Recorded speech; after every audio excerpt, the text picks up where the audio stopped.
Hinahanap mo ba'y safe and perfect makeover na magbibigay sa'yo ng 100% satisfaction sa pinapangarap mong ganda? Kung ganon, tutok na mga kada dahil this morning, bibisitahin namin ang The SB Clinic na kilala sa pagkakaroon ng latest and premium surgical and non-surgical treatment. Welcome to SB Clinic!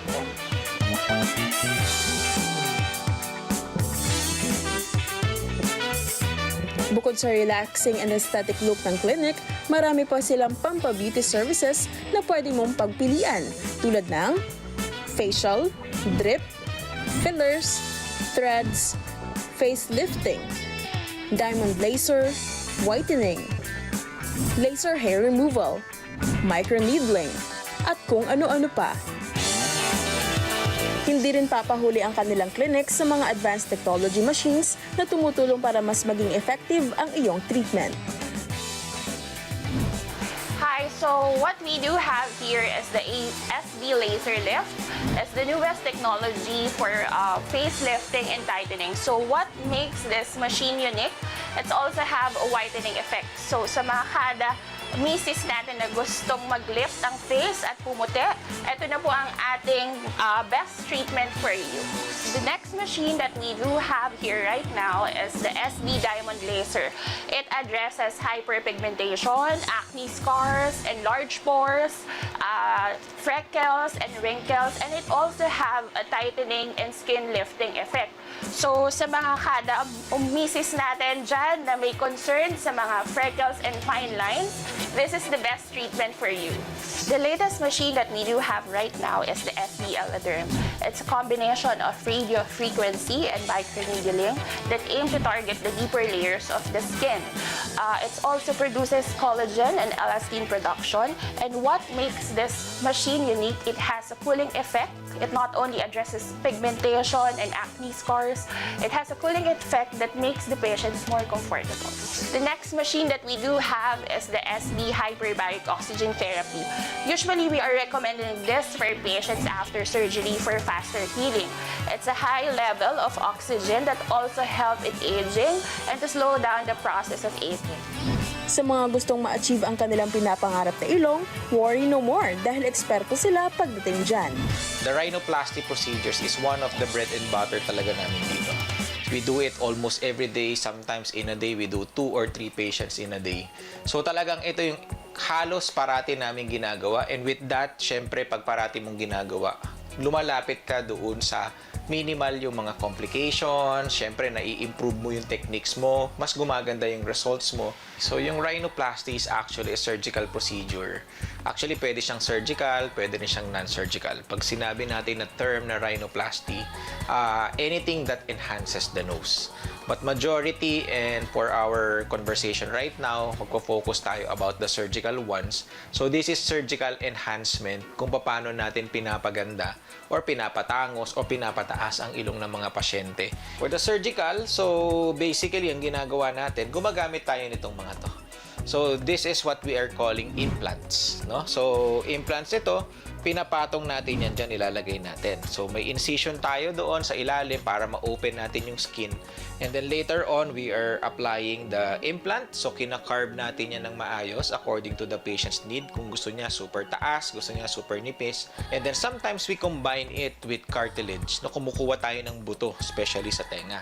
For the non-surgical, ito yung example ng nose natin without the skin, no? So sa ilalim, naglalagay tayo ng fillers. Pwede tayo maglagay ng fillers. So para itong gel. So yung gel na yon ilalagay natin dito sa part na to para tumangos, para tumaas yung nose ng pasyente.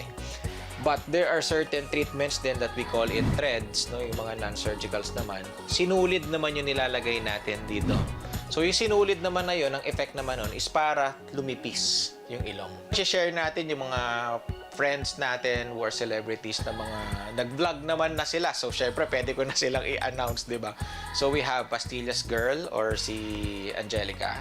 We also have, of course, si Madam Inuts or also known as Daisy Lopez. We also have, of course, our pride, si Miss Herlene Budol.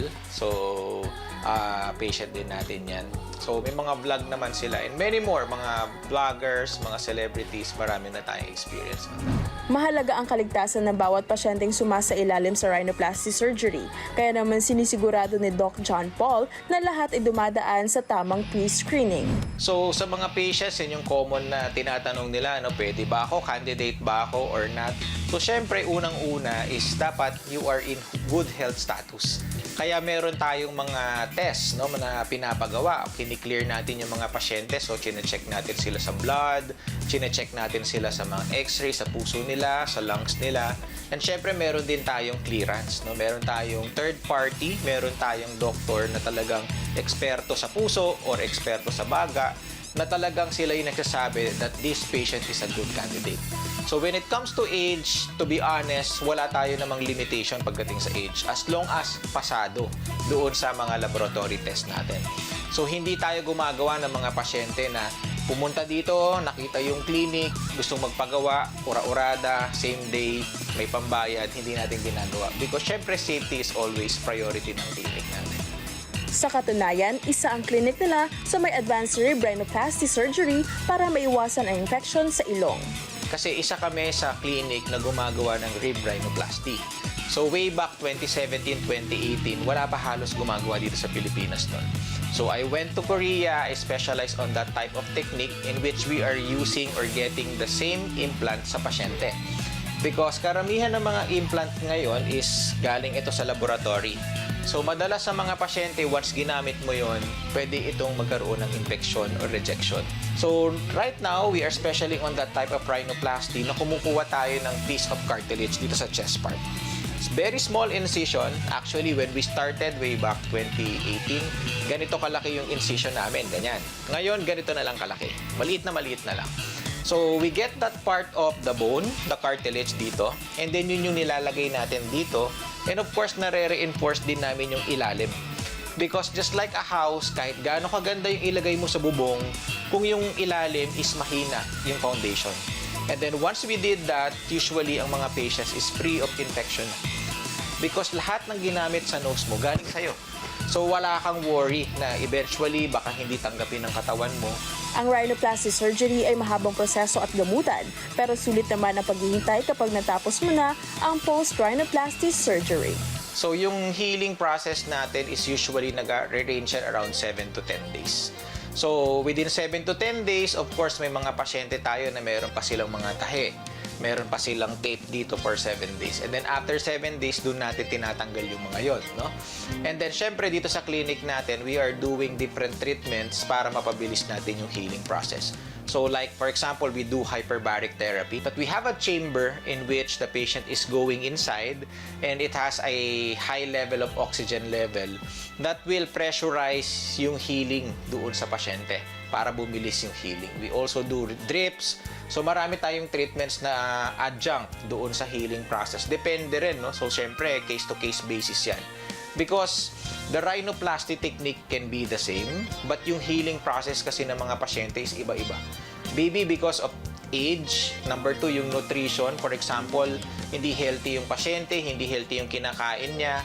So, syempre yung healing niya kakaiba rin. That's why we are also adjusting the healing treatments para sa mga pasyente yun. I work with European people in Norway. Oh, I always wanted to have a pointed nose just like them.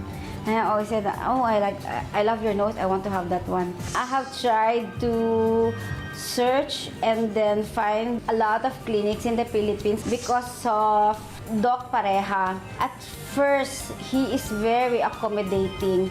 He's the only one who always try to explain everything na maigi kung ano talaga yung dapat gawin sa sarili mo. I decided to undergo rhinoplasty because as a freelance model, I want to boost my confidence kasi it's one of my biggest insecurity yung nose ko and I want to enhance my facial features by doing the SB Dream Nose Rhinoplasty. So, yung pinangako sa akin ni Doc during the consultation na hindi ako mamamaga as in super, yun talaga yung nangyari, kaya super na-surprise talaga ako. Mas lalong dumami yung projects ko, especially nasa modeling industry ako, mas dumami yung bookings ko, and ayun, unti-unti nakikilala na lalo.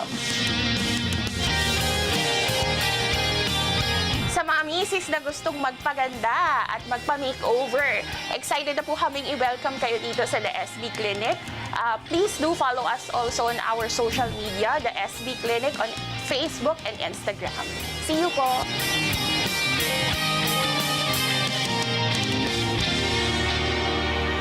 Hello mga Kanet 25! This is Diana Menezes, and for more Kada Umaga updates, just click the subscribe button and follow us on Net25 social media pages at Net25 TV and at Net25 Entertainment.